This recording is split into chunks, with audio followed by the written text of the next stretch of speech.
There was once a tinker. Now he went from village to village, repairing pots and pans. And every evening, after the day's work, he would find his way to the local pub and get something to eat and have a few beers. Now Harry, that was the name of the tinker, was also a very good trombone player. And whenever a band was playing in the pub, he would get out his trombone and play along.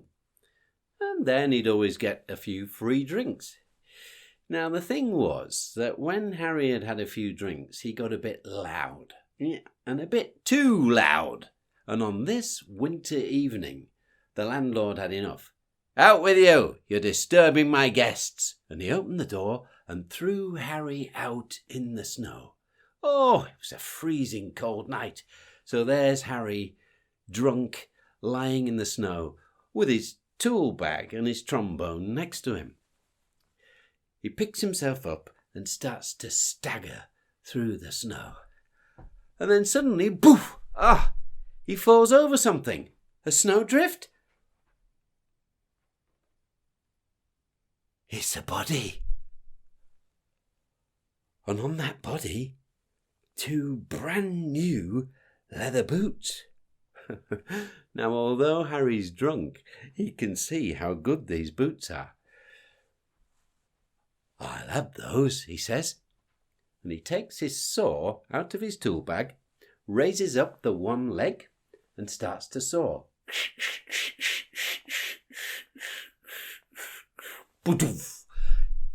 Picks up the other leg.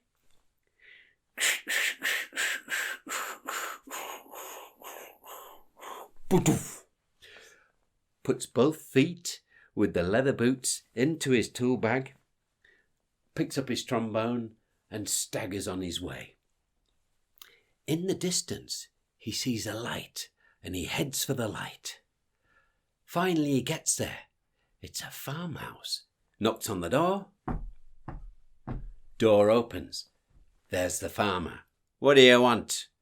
"No beds for tinkers here." "Oh, but it's freezing cold out here. I'm going to freeze to death. Have mercy." "Well, go in the barn with Daisy the cow. You can keep warm there."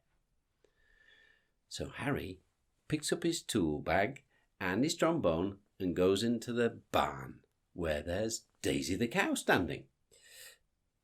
Now Harry has an idea. He takes out the 2 brand new leather boots with the bloody feet in them and puts them next to Daisy the cow. And then he goes up in the hayloft, finds a nice place to sleep, and soon falls asleep. Early the next morning, he gets up, goes down, and the boots, the feet, have nicely thawed out, and he picks out one bloody foot after the other, takes off his old boots, and puts on the new boots. Oh, a perfect fit! Then he has a really evil idea. He's still a bit pissed off that the farmer didn't give him a bed for the night. He takes his old boots, puts the bloody feet into them, and puts them next to Daisy the cow, and goes back up into the hayloft and hides himself. A little while after, the farmer's wife comes to milk Daisy. She takes one look at the bloody boots and also the blood that Harry has smeared on the cow's lips. "Oh my God! Daisy's eaten the tinker! Daisy's eaten the tinker! What are we going to do?" She fetches the farmer. The farmer comes running. What to do? What to do? They go into the garden, dig a deep hole and bury the boots, and then go back into the farmhouse and sit there wondering what to do.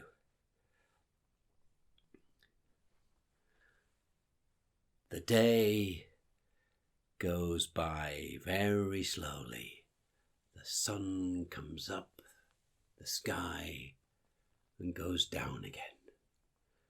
And then the full moon comes up in the night sky. And now Harry comes out of his hiding place with his trombone. goes and stands on the very spot where the farmer and his wife have buried the boots and begins to play. The farmer and his wife hear this infernal racket. They look out the window. Oh, it's the ghost of the tinker. He's come to haunt us. And they open the farmhouse door and they run for their lives over the next hill and the next hill and the next hill. As far as I know, they're probably still running to this day. But Harry, he goes into the farmhouse and there's a fresh supper lying on the table, and he tucks in and eats his fill. Afterwards he looks in all the cupboards, finds a bottle of whiskey and pours himself a tot or two, and's feeling very happy with himself. Then there's a knock on the door. Harry goes, opens the door. There's a man. "Have you got a bed for the night?" "Oh," says Harry, yes, come in. Make yourself at home. Put your feet up." "Yeah, I'd do that, if I still had any."